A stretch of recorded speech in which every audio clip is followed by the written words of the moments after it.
السلام عليكم ورحمة الله وبركاته. اللهم صل وسلم وبارك على سيدنا محمد وعلى آله وصحبه أجمعين. ازيكم يا حبايبي؟ عاملين ايه؟ يا رب دايما تكونوا بخير وفي أحسن حال. اخواتي وحبايبي، لو بتشوفوا قناتنا لأول مرة ما تنسوش الاشتراك في القناة وتفعيل زر الجرس عشان يوصلكم كل جديد. اخواتي وحبايبي اللي متابعيني ما تحرمش منكم أبدا أبدا ولا من تعليقاتكم الجميلة. دايما منوريني ومشرفيني، ربنا يبارك لي في عمركم يا رب. أحسن اخوات في الدنيا كلها. لايك وشير للفيديو. وزي ما انتم شايفين بسم الله ما شاء الله، اللهم صل على النبي كده معايا.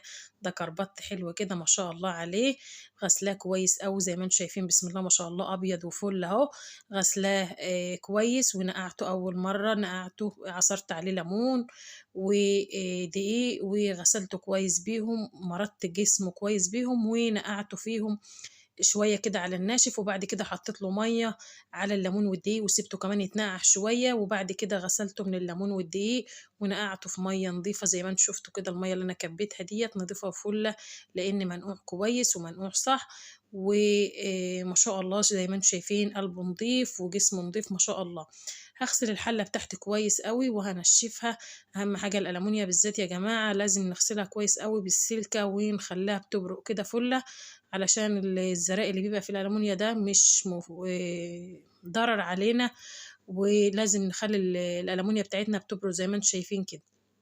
هحط الحلة بتاعتي بقى على النار وهشطف كده كمان الدكر البط كده، علشان لو انا بغسل الحلة طرطش عليه مية ولا اي حاجة بشطفه كمان مرة. شايفين ما شاء الله المية اللي نازلة منه بيضة وزي الفل ما شاء الله. حطيته كده على حلة على النار وحطيت ورقتين من اللورة وشوية من الفلفل الأسود، وهغطي عليه بعلي عليه. أول ما بحطه بعلي عليه النار، ولما بلاقيه إن هو خلاص كده سخنت الحلة بوطي عليه يتشوح على نار هادية. غطيته كده وسبته يتشوح على نار هادية. لما تشوحيه على نار هادية الحلة حروف الحلة ما تتحرقش منك وياخد راحته وينزل المية اللي فيه، وتبقى أحلى تشويحة لدكر بط حلو كده ما شاء الله بسم الله ما شاء الله. هقلبه كده شايفين اهو، ما يلزقش منك ولا أي حاجة. لكن لو النار عالية هتخلي البط أو الفراخ تلزق منك. أنا بصراحة قبل ما بعمل بط أو فراخ لازم بشوحها كده. شايفين علشان على نار هادية نزلت المية اللي فيه. فأنا هقلبه كمان مرة كده علشان ينزل المية اللي فيه كلها ويتشوح لحد ما ينزل الإيدام اللي فيه، علشان خاطر يبقى معايا أحلى شوية شوربة حاجة كده ما شاء الله. هغطي عليه واسيبه وكل فترة كده بقلبه واشوفه علشان مسهاش عنه ان هو يلزق منه ولا اي حاجة. معايا هنا 3 بصلات. انا ما بقطعش البصل، انا بسيبه زي ما انتم شايفين كده سليم علشان بعد كده بناكله. لكن لو قطعته هيتهري في الشوربة ومش هستفاد منه. هقلب كده، والبصل ده ساعة ما بينزل كده مع البط او الفراخ ما شاء الله الريحة بتاعته بتبقى قلب الدنيا. هغطي كده واسيبه بقى لما يتشوح كويس التشويحة التمام المظبوطة.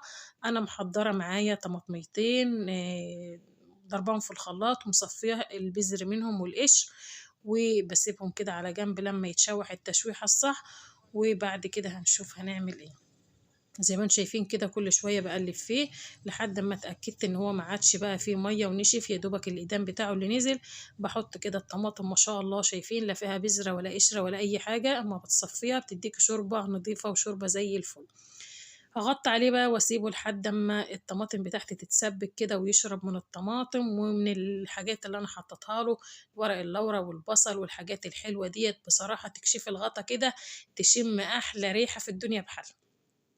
كده خلاص اتشوحت معايا الدكر بتاعي اتشوح، وكمان الطماطم اتسبكت. هزود بقى المية وحطيت كام حباية كده من المستكة، واللهم صل على النبي. هغطيه كده بالمية زي ما انتم شايفين كده. غطيه بقى بالمية ومش هحط ملح دلوقت، وهسيبه بقى لما يغلي كده وبعدين هنشوف هنعمل مع بعض ايه. دول بقى بتعملي بالطريقة ديت هتحصلي في الآخر على أحلى شوية شوربة حاجة كده زي العسل. شايفين ما شاء الله بيغلي معايا اهوت زي الفل.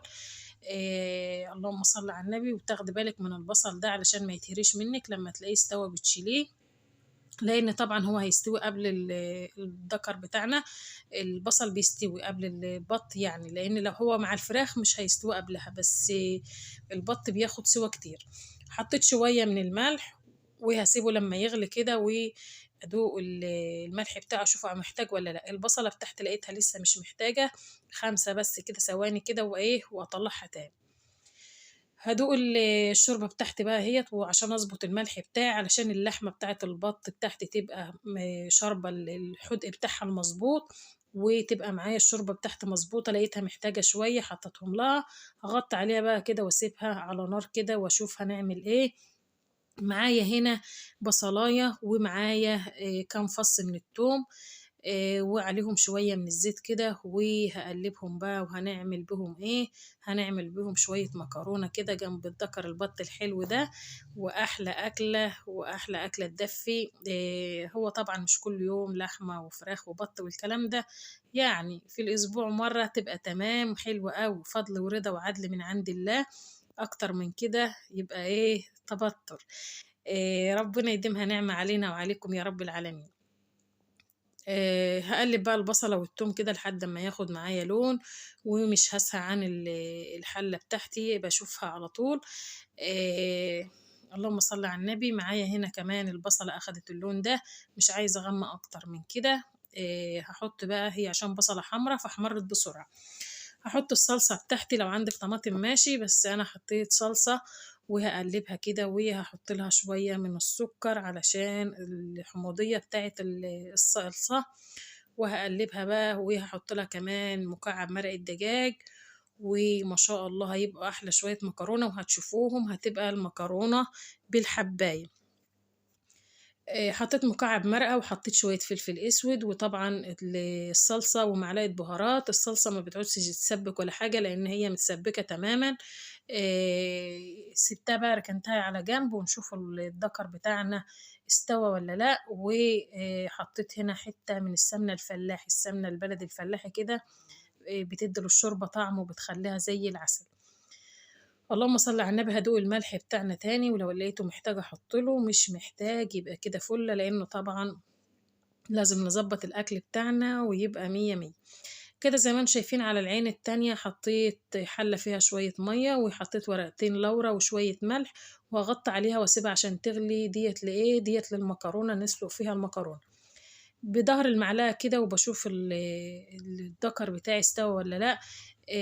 ما شاء الله، بسم الله ما شاء الله، مش محتاج حاجة، محتاج بس دقيقتين كمان وهاطلّعه علشان لمّا آجي أحمّره ما يطرطشش ويملا لنا الدنيا طرطشة زيت وكده. كده ما شاء الله استوى معايا، هاطلّعه بقى كده واحطّه في مصفى يتصفّى. كده مَيّة المكرونة غليت، هانزل بالمكرونة وهاقلّبها واسيبها تغلي غلوتين كده. على ما تغلي غلوتين حطيت حلة على العين البوتاجاز التانية، وحطيت فيها شوية من الزيت هنعمل بيها إيه، أمّا نشوف هنعمل إيه الأول في دَكَر البط بتاعنا.